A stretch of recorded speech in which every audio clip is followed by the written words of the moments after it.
Fancy Fridays with me, Fancy Nancy, and today I want to talk about a way to store your jewelry that is an amazing way that keeps it all untangled and separated and everything like that. So let me show you what my fabulous friend Matt Colan designed for his wife, because this is amazing.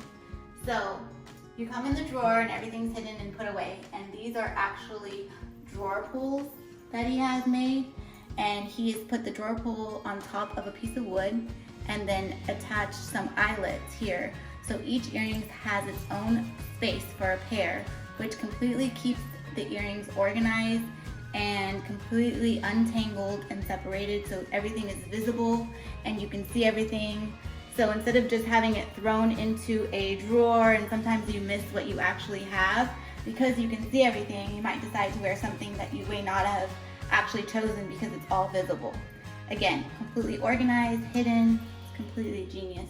And he did the same thing for necklaces. So as you can see, it's a drawer pull, and he has these individual hooks where the necklaces are hung.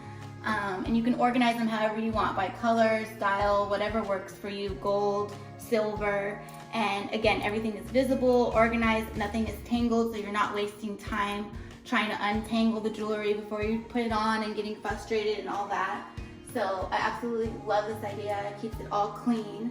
And for the rings, he has created this foam that he basically just covered with fabric and then cut slits in it and then put the rings in here for his wife so she can see everything and decide whatever it is that she wants to wear in the morning.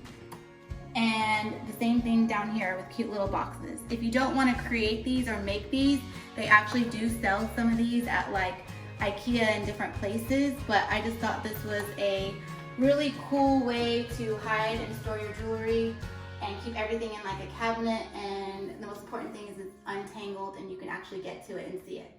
So that's Fancy Fridays for today, and I hope everyone is living just fancier.